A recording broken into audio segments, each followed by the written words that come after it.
আজ বলবো সুজাতার গল্প। হ্যাঁ, অনেকেই বলবেন, জানি তো, বোধিলাভের আগে সিদ্ধার্থকে পায়েস খাইয়েছিলেন।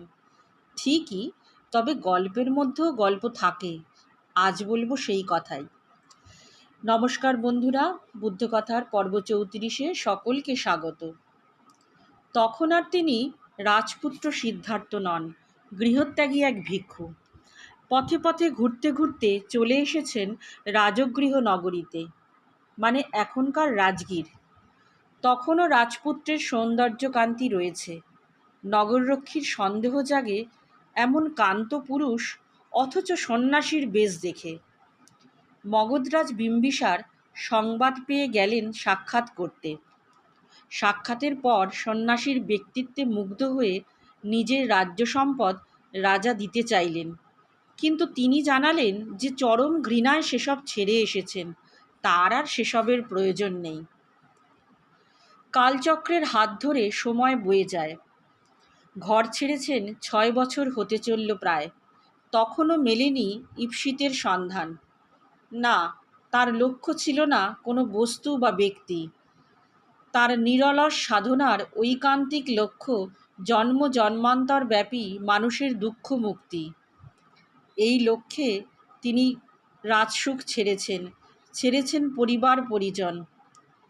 আলারো কালামো ও রুদ্রক রামপুত্র তার দুই দীক্ষাগুরু, তাঁদেরও ছেড়েছেন বহুকাল। পথে প্রান্তরে ঘুরে বেড়ান, ভিক্ষুকের জীবনে কত কত জনপদ পেরিয়ে চলেন অক্লান্ত পদচারণায়। সেদিনটাও বৈশাখের এক তাপদগ্ধ দিন ছিল। মহাজনপদ মগধের ছোট্ট একটা গ্রাম, নাম তার সেনানী। সেখানে পৌঁছে প্রাকৃতিক শোভায় তার মন প্রাণ ভরে উঠল। তার মনে হলো এই তার আদর্শ সাধনভূমি। এদিকে আবার এই গ্রামেই থাকেন সুজাতা। এখন তিনি অবস্থাপন্ন গৃহিণী।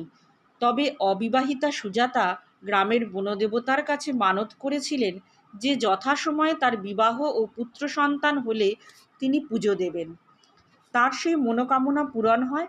তিনি ঠিক করলেন যে আজই তিনি দেবতার উদ্দেশ্যে অর্ঘ্য নিবেদন করবেন। তার আদেশ পেয়ে দাসী পুণ্যা ছুটল গাছতলায়। পরিষ্কার করতে হবে যে। গিয়ে তো সে হতবাক। ঝাড়ু ফেলে দৌড়ে ফিরে গেল গিন্নিমার কাছে। সে জানালো স্বয়ং বৃক্ষ দেবতা বসে রয়েছেন যে সেখানে। শুনে তো সুজাতার আর আনন্দ ধরে না। পরবর্তী অংশ আগামী পর্বে। বুদ্ধং শরণং গচ্ছামি।